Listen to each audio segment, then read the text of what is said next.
When I was a child, I did music conservatory for years. I played the clarinet and I sing also. And I think the thing is that my parents, they took me a lot to museum. One of the in Port Doré, it was an ancient colonial museum, if we can say, with a really big colonial collection, with a lot of sculpture coming from West Africa, but in the entire continent. I drew a lot, so my mother, she gave me a notebook, so I took a lot of notes, did a lot of drawings and everything. And then I also had, since I'm super young, a practice of collage, so I collect a lot of pictures, then I cut them, and I realized a lot of different type of landscape.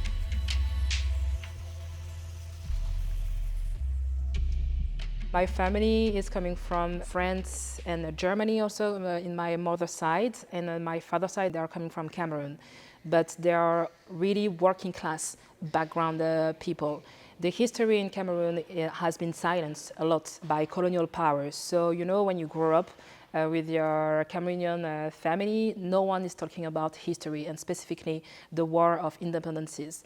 My grandfather died because of colonial power, French colonial power, but this part were always missing. So I started to dig a lot to interview my family, my relatives, but also trying to find archive about that. And then I also have an obsession about revolutionary places, if we can say, like as caves, the kind of underground network that you can create. My grandfather in the east of France, he was a coal miner, so he worked in coal mine in the east of France. So he spent years and years in caves to dig and to create energy for the country. So all the people in my family has been exploited by a form of colonial power, but also specific power coming from France. I try to relink some part of history, the missing part of history.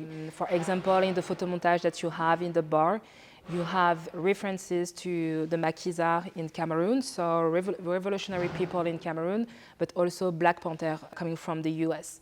And the thing is that you have so many links in between a revolutionary group and a revolutionary people. So for example, a lot of Black Panther came to Algeria and they were supported by Communist Party in France, but the Communist Party were also supporting the UPC in Cameroon, so the Union for Population of Cameroon.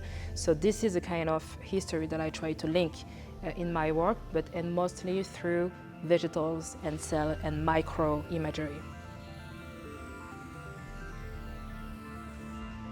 Mythology is super important in my work, so I work with so many different specific mythologic figures as Mami Wata, the spirit water, and they are all linked to water. The link is water.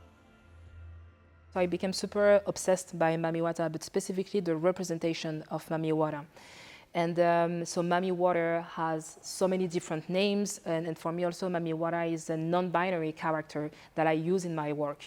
I really have the impression, so if you see several representations of Mami Water, the non-binary aspect is also coming from the snake of Mami Water that's supposed to represent the masculine sex of Mami Water, and I was really obsessed about that.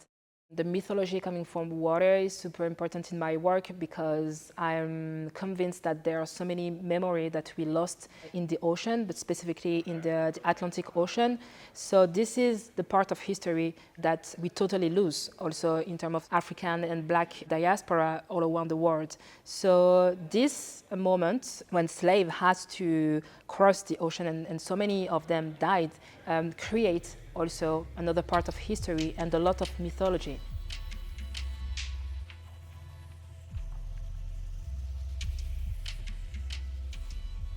I really want people to get out of it with the idea of how we can create so many different shapes of different revolts, and also what is the purpose of doing that through art, but also with the help of mythology and created world building and everything, is the fact that maybe sometimes it's easier to speak about that through another layer of something.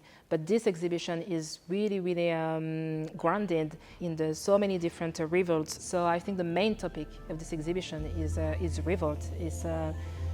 you will see you have like one super angry character who needs to express this anger. This is also part of the exhibition. Anger is part of our life and the world you are living today, but it has to be expressed in different type of way, but also how we can build community, non-human community, maybe human community, even if I don't really have faith in humanity.